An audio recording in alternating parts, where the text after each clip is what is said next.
What is up guys, Mr. Who's a Boss here, and as a follow-up video from my HTC One M10 and what I wanted to see on that, this is what I would like to see on the next new Samsung Galaxy S7.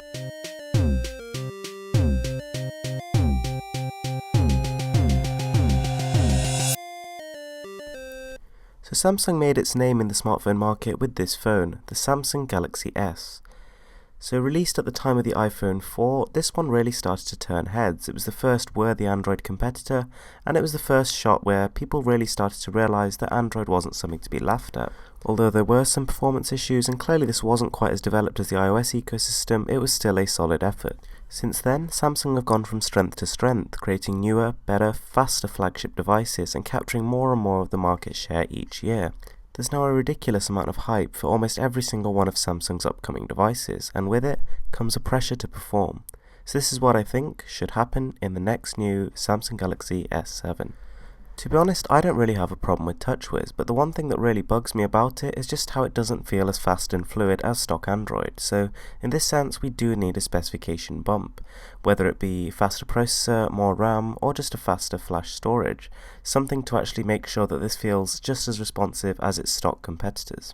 Next up, I want it to be next to no bezels. There literally is no need at all. I mean, it's just wasted space. As you've seen with the iPad Air, there is software tricks you can use to stop your thumbs accidentally touching the screen and that kind of thing. Those presses can be ignored. Now, if we actually created a bezel-less device, within the same frame as, for example, the Galaxy S6, we could fit in a 6+ inch display. Imagine the immersion of that. It would also be a pretty good step in making the phone look next-gen. A display that stretches all the way from one side to the other is just going to look incredible. So with the Samsung Galaxy S6, Samsung ditched two of the things which we really liked about the S5.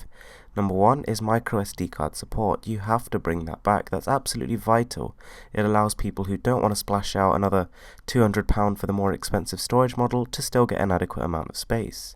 On top of that, we'd really want to see that waterproofing again. That was something which made the S5 that kind of go-to, durable, smart piece of kit. Now, another idea that I had, and something which I think would be really great to see, and to be honest I've not really heard of this anywhere, but I don't see why it couldn't be done. The S7 should be able to dual boot Windows 10 as well as Android 5.3. So Android 5.3 will probably be the standard version by the time this thing is out, and Windows 10 will also be pretty mainstream. As well as being made for touchscreen devices, Windows 10 is made to actually use mobile operating system components, so it should be able to take good advantage of the S7's powerful mobile specifications, and should run fluidly, quickly, and intuitively. And the ability to maybe just flick a switch on the side of the S7 and just for it to instantly reboot and then boot back into the other operating system, I think that would be an awesome idea. You know, there's tons of things that we want to do on Windows that we just can't as of yet.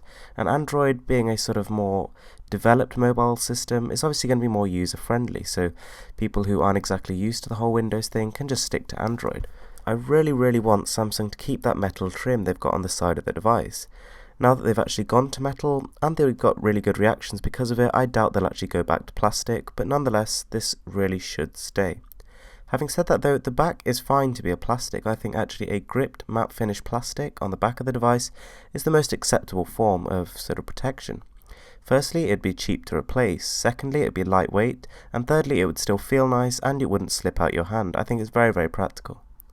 As with HTC, I feel like Samsung are going in slightly the wrong direction with their cameras. They're sort of in that race just to increase the megapixel count, and this is not necessarily going to result in better quality images. The focus here, excuse the pun, should be on getting a wider angle lens and a sensor that captures more light. And last but not least, I feel that Samsung should just come out with one flagship model. I think that their lineup is already getting pretty confusing as it is, with the A series looking very promising, the Note series getting more powerful, and now the S6 and S6 Edge sort of taking the mainstream segment. You know, for the average consumer, it's very convoluted. I feel like Samsung should have two flagship devices throughout the year. There's Samsung Galaxy S, and then there's Samsung Galaxy Note, and they should make that very clear. So if they want to put a curved display on it, by all means put a curved display and put it on the flagship device. I don't feel like anyone would not buy the device for that. If anything, it's just an added benefit.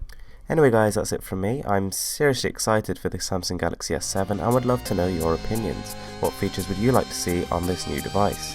Thanks for watching guys, see you next time.